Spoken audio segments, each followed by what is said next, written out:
백철원 목사님 은혜로운 바이올린 찬양 연주로 시작합니다.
이 새벽에도 가난한 마음으로 주님 전에 나왔습니다.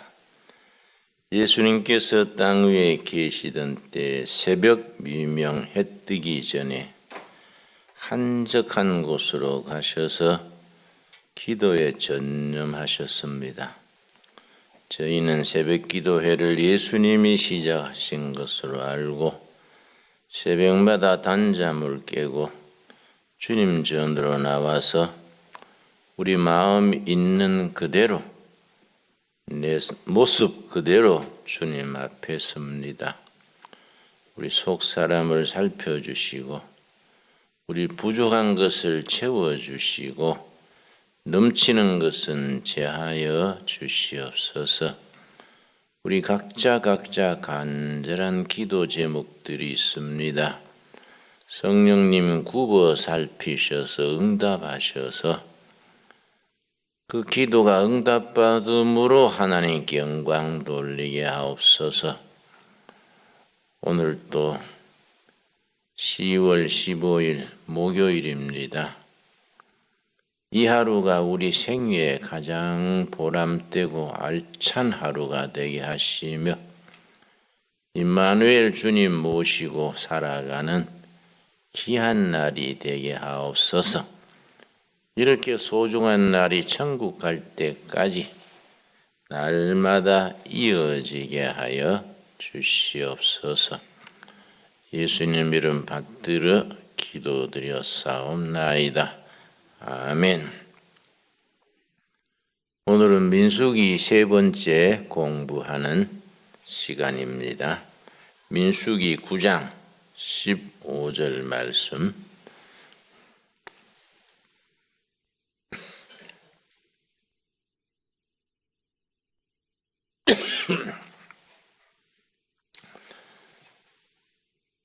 민수기 9장 15절. 민수기에 대해서 첫째 시간에는 민수기의 총론이라 할까요?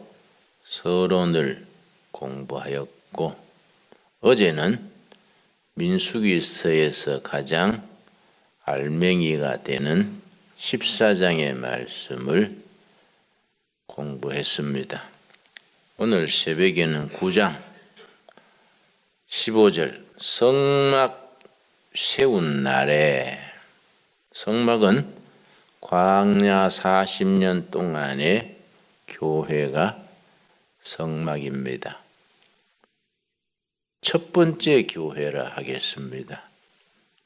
광야 40년 동안에는 성막에서 하나님 모셨고 가나안 땅 정착한 후에 다윗 왕이 성전 건축하는 재료를 모으고 솔로몬 때 성전을 건축했습니다.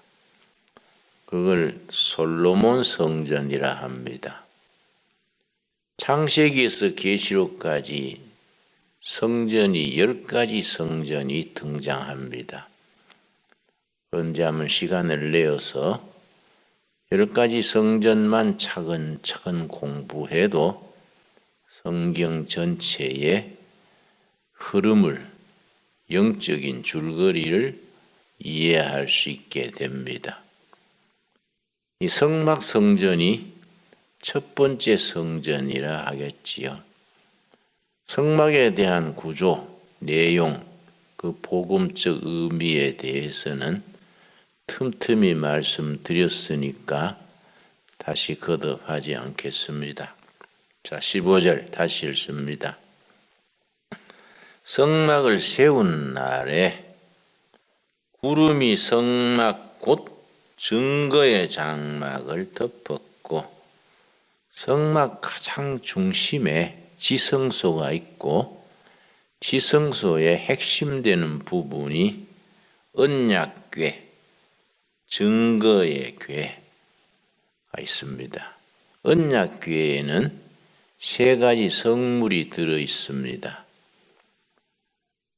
십계명 돌판, 광야에서 양식으로 주신 만나, 또 상난 지팡이, 죽은 막대기를 땅에 꽂았는데 거기서 싹이 나고 좋은 나무로 자랐습니다. 죽음에서 부활하신 예수님을 상징합니다. 그리고 우리들이 어디서도 삭막한 세상에 우리가 받은 생명을 퍼뜨려야 될 사명감도 일러줍니다. 그 언약궤 위에 속죄소가 있습니다. 속죄소에서 하나님이 백성들의 허물과 죄를 사하는 장소입니다. 그래서 증거의 성막을 하늘에 구름이 덮었다. 구름은 하나님의 임재하심을 나타내는 상징입니다. 저녁이 되면 성막 위에 불 모양 같은 것이 나타나서 아침까지 이르렀으되 항상 그러하여 낮에는 구름이 그것을 덮었고 밤이면 불 모양이 있었는데 이 출애굽기 13장에서부터 불기둥, 구름기둥이 시작됩니다. 출애굽기 13장 마지막 절 우리 찾아보겠습니다. 출애굽기 13장 이스라엘 백성들이 광야 40년 동안에 가보지 않는 길, 지도도 없고 내비게이션도 없고 관광 가이드도 없는 땅, 길 없는 길을 헤쳐 가는데 하나님께서 친히 인도하셨습니다. 출애굽기 13장 20절 그들이 숫곳을 떠나 애굽에서 출발할 때 출발점이 숫곳입니다. 이스라엘 사람들이 노동력으로 노동하던 곳은 람셋입니다. 람셋에서 건축에 노동 노예로 동원됐었는데 지금은 람셋이 고고하게서 발굴이 되어서 그 시대에 이스라엘 사람들이 그 노동했던 여러 건축물들이 발굴되어 있습니다. 람셋에서 출발해서 숫곳을 거칩니다. 숫곳이란 말이 히브리 말로 임시 거처, 잠시 지나가는 임시 거처가 숫곳이란 말입니다. 숫곳을 거쳐 에담의 장막을 치니 첫 장막 친 곳이 에담입니다. 에담에서 진친다. 진친다는 얘기가 참 상징적으로 중요합니다. 21절 여호와께서 그들 앞에서 가시며 낮에는 구름 기둥으로 그들의 길을 인도하시고 밤에는 불 기둥을 그들에게 비추사 밤이나 낮이나 진행하게 하시니 광야 40년간 낮에는 구름 기둥, 밤에는 불 기둥이 인도하셨는데 지금 우리가 은혜 받고 성령 받았다고 집 앞에 구름 기둥이 서 있고 밤에 불 기둥이 지붕 위에 머물러 있지 않습니다. 이거는 구약 시대의 광야 40년 때의 역사고 지금 우리에게 구름 기둥, 불 기둥은 어떤 모습으로 나타나느냐? 은혜의 구름 기둥, 성령의 불 기둥으로 우리 삶을 주관하십니다. 영적인 세계가 깊어지면은 영적 깊이가 은혜의 구름 기둥을 성령의 불 기둥을 마음으로 누리면서 살아가게 됩니다. 자, 민수기 9장 본문에 들어오겠습니다. 23절이 민수기 전체에서도 핵심이 되는 중요한 말씀이고 광야 40년을 그들이 어떤 기준으로 살았느냐 국민적 삶의 기준이 있어야 됩니다. 우리나라의 문제점이 자꾸 정치가들이 정당이 정권이 바뀔 때마다 기준이 왔다 갔다 하니까 이것도 종잡을 수가 없습니다. 너무 오른쪽으로 확 쏠렸다가 다음번에 막 왼쪽으로 확 쏠렸다가 국가 경영 국민들의 삶의 중심이 딱 서지를 못하고 기준이 없이 왔다 갔다 하니까 국민들이 참 영특한 국민들인데 국가를 경영하는 지도력이 그렇게 왔다 갔다 하니까 중심을 잡지 못하고 국력을 한 군데로 모아서 미래를 향하여서 국가 발전을 이루어 나가기에 어렵습니다. 근데 민수기 9장 23절에 광야 40년 동안 그들이 살았던 기준이 있습니다. 기준. 23절. 곧 그들이 여호와의 명령을 따라 진을 치고 여호와의 명령, 말씀이지요. 말씀으로 전해지는 명령입니다. 명령을 따라 진을 치고 낮에 구름 기둥이 진행하다가 구름 기둥이 머물면 그 자리에 그날 진치는 자리입니다. 진칠 때 성막이 먼저 중심을 잡습니다. 호리 텐트, 거룩한 천막, 혹은 전문 용어로 타버나클, 이 중심을 딱 잡으면 12지파가 각 지파별로 자리가 있습니다. 동서남북의 세 지파씩 성막을 중심으로 세 지파가 자리를 잡고 그날 저녁을 진을 칩니다. 그 다음 날 또 구름 기둥이 움직일 때 행진을 시작합니다. 구름 기둥이 그냥 머물러 있으면은 행진하지 않습니다. 자, 진을 치며 여호와의 명령을 따라 행진하고 또 모세를 통하여 이르신 여호와의 명령을 따라 여호와의 직임을 지켰더라. 이 말씀이 중요하기 때문에 우리 한번 같이 읽겠습니다. 23절. 곧 그들이 여호와의 명령을 따라 진을 치고 여호와의 명령을 따라 행진하고 또 모세를 통하여 이르신 여호와의 명령을 따라 여호와의 직임을 지켰더라. 중요한 것은 23절 함절 속에 여호와의 명령을 따라가 3번 되풀이 나옵니다. 모든 행동 진행의 기준이 여호와의 명령입니다. 여호와의 말씀, 여호와의 명령입니다.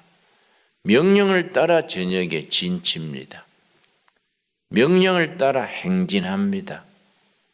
또 명령을 따라 각자 여호와의 직임을 지켰습니다. 직임이란 말이 각자가 맡은 직책, 그걸 영어로는 미니스트리입니다. 미니스트리. 그러니까 요즘 현대어로 이 본문을 해석하면 교회라는 공동체, 구약으로서는 성회, 회중이다. 회중. 그걸 히브리 말로 회중입니다. 신약에서는 회중이 에크레시아, 교회입니다. 그럼 교회에 많은 구성원들이 있는데 교회 등록하는 그날부터 직임이 주어집니다. 직임, 미니스트리, 자기 직책.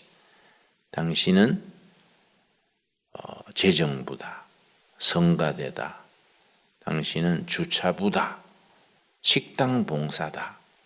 각자 직임이 있습니다. 근데 한 사람이 여러 가지 직임을 맡지 않습니다.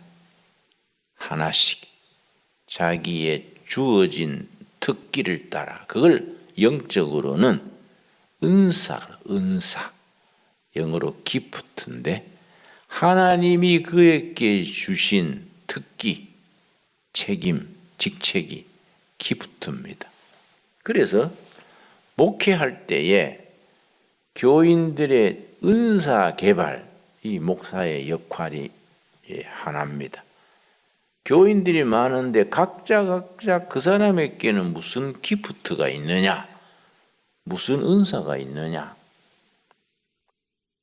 목소리는 엉망인데 얼굴이 훤하다고 성가대 앞에 앉혀놓으면 그거는 성가대 소리가 사람은 10명인데 소리는 12가지 나는 식이 되지요. 그 사람은 그게 직임, 기프트가 아닌 겁니다. 그런 사람은 또 안내를 맡는다든지 각자 주어진 달란트, 직임을 지킵니다. 이걸 목회 용어로 공동 목회라고 합니다.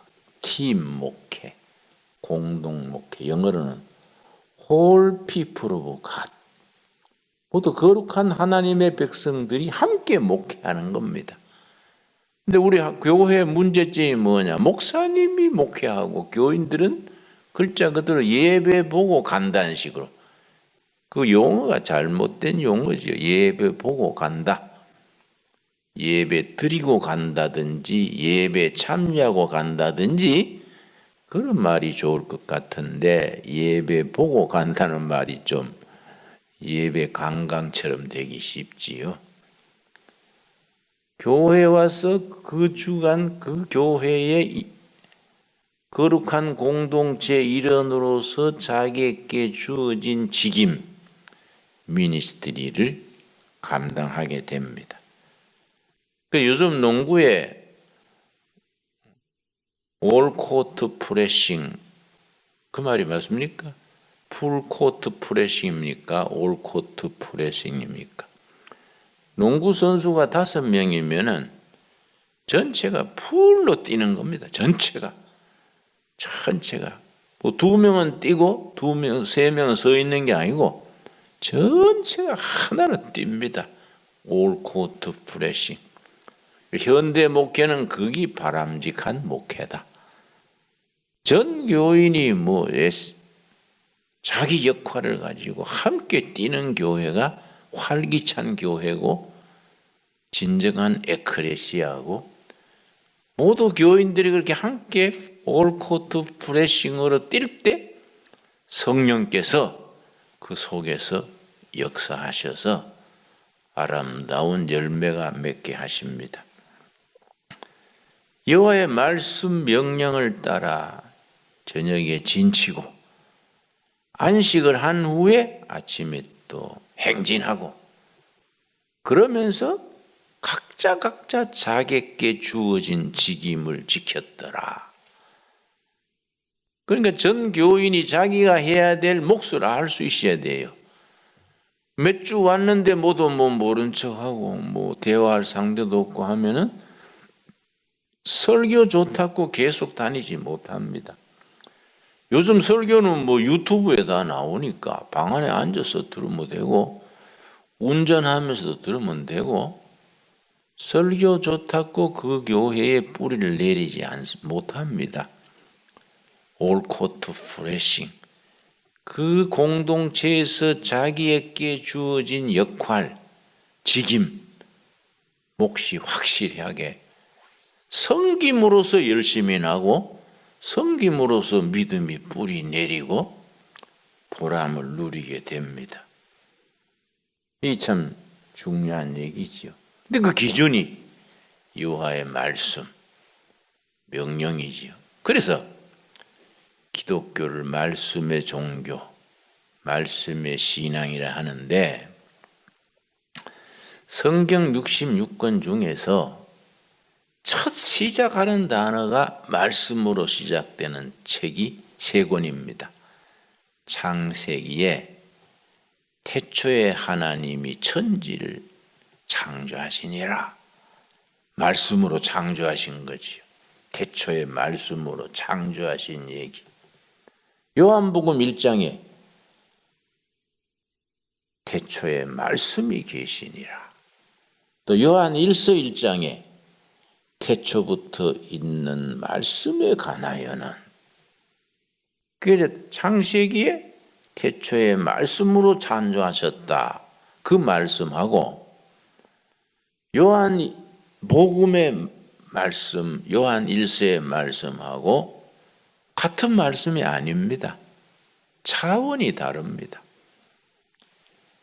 창세기의 말씀은 우주 천지가 창조되던 말씀, 태초니까, 그 태초니까 이거는 시간이 있는 겁니다. 영원부터 계시던 말씀이신 하나님이 그건 우리 사람의 머리로 계산할 수 없는 겁니다. 요한복음의 1장 1절의 말씀과 요한 1서 1장 1절의 말씀은 하나님이 계시던 태초이고 말씀이니까 이거는 시간이 우리가 계산할 수 없지요. 그런데 창세기 1장 1절의 말씀은 우주가 창조되던 말씀이니까 그 태초니까 천문학자, 물리학자들이 계산한 게 나옵니다. 물론 과학적인 계산이니까 바뀔 수 있지요. 과학이란 건 증거를 따라 바뀌는 거이고 절대적인 게 아니니까. 물리학의 천문학에서는 137억 년 전 창세기 1장 1절이다. 그런 계산까지 합니다. 그런 계산이 나오는 근거를 빅뱅 이론 그래요. 빅뱅 이론. 자, 우리가 이 새벽에 거기까지 생각할 건 아니고요. 하여튼 간에 학문적으로 과학적으로 계산까지 할 정도로 우주가 창조된 태초가 분명히 있습니다. 그러나 요한복음과 요한 1서의 그 말씀은 원래 계시던 말씀이신 하나님의 태초니까 우리 머리로는 닿지를 못하지요. 우리가 말씀의 신앙, 말씀을 따라 진치고 말씀을 따라 행진하고 말씀의 명령을 따라 각자 직임을 지켰다 할 때에 말씀은 3가지로 나타납니다. 우리가 하는 기본 상식이니까 복습 삼아 다시 생각해야지요. 첫째는 하나님이신 말씀이 육신이 된 말씀.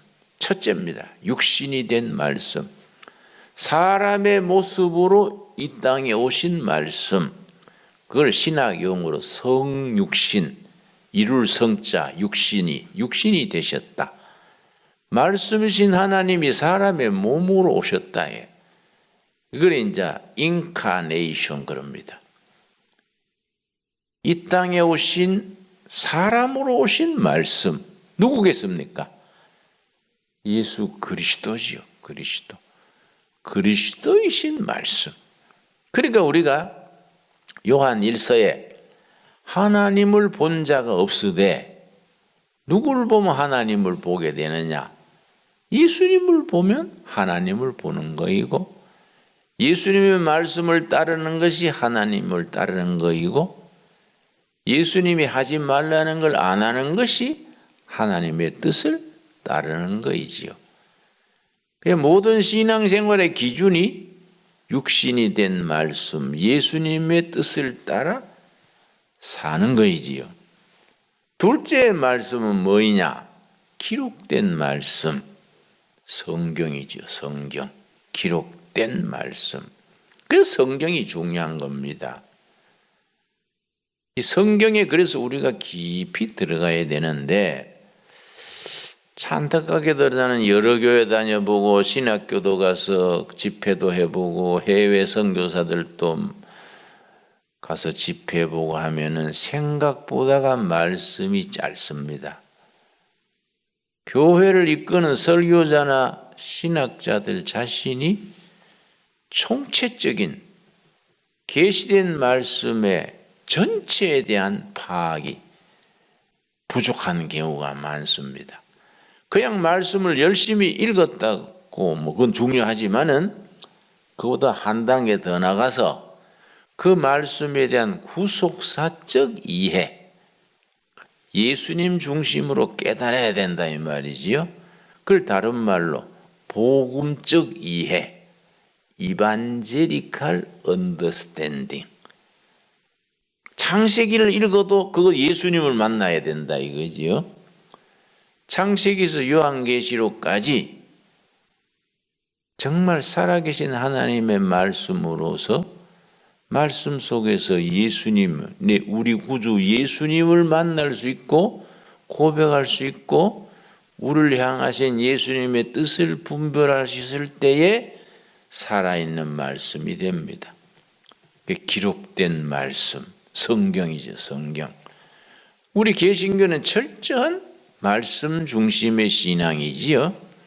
캐톨릭은 의식, 조직 중심의 신앙이지요. 그 캐톨릭 미사에 가보면은 우리는 좀 요란스러워요. 앉았다 섰다 신부님의 앞에서 잘 알아듣지도 못하는 걸 라틴어를 섞어서 뭐라고 하니까 뒤에서 보면 스님 연불하는 것처럼 저래야 하냐. 근데 그 사람들은 또 익숙해지니까 또 그게 좋겠지요. 우리는 개신교에서 말씀이 활발하게 전해지고 분위기가 신바람이 나고 그런데 익숙해지니까 또 좀 다르지요.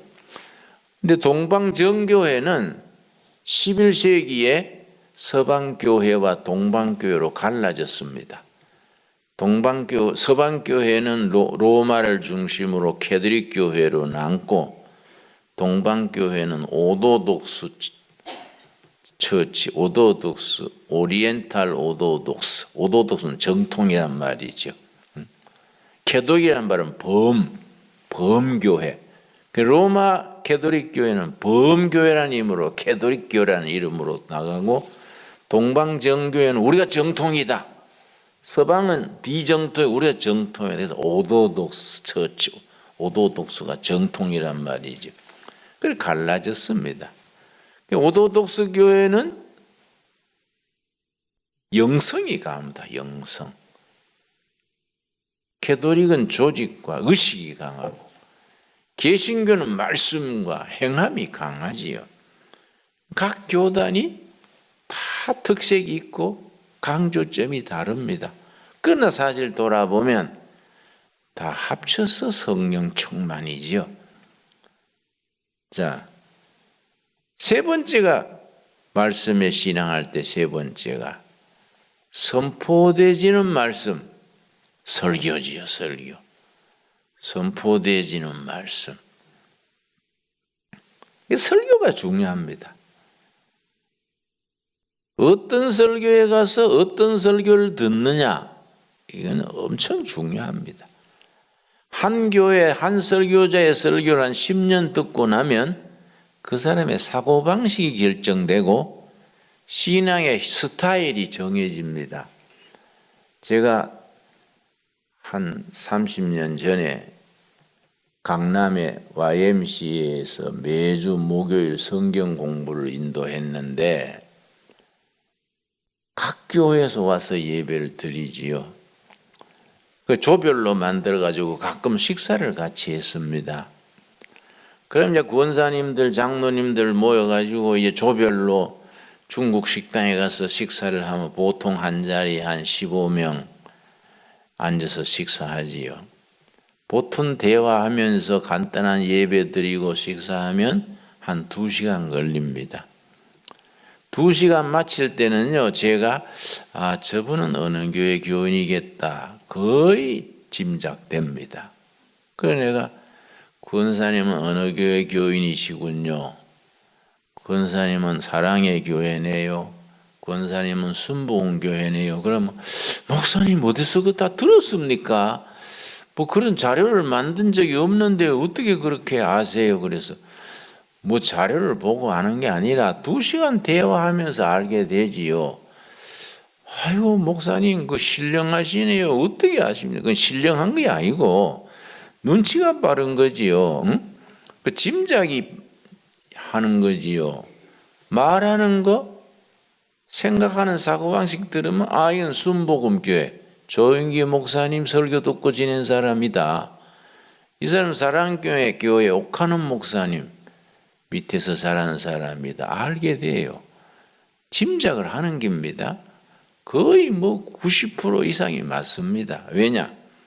한 교회 한 목설교자의 설교를 듣고 그 교회에 10년 이상 익숙해져서 권사, 장로, 안수, 집사 될 나이가 되면 그 스타일이 정해지는 겁니다. 그래서 어떤 교회 가서 어떤 설교를 듣고 지나느냐가 대단히 중요합니다. 설교의 내용, 이게 참 중요하지요. 생각보다도 비복음적인 설교가 너무 많습니다. 설교 시간에 너무 정치 얘기를 막 해버린다든지 무슨 윤리만 강조한다든지 그러면은 예수님과의 속죄와의 관계없는 다른 얘기하면 잔뜩 하고 뭐 그거는 그런 걸 비복음적이라 하지 않겠습니까? 그러니까 어떤 교회를 다니느냐, 어떤 교회에서 어떻게 신앙생활을 하느냐가 대단히 중요합니다.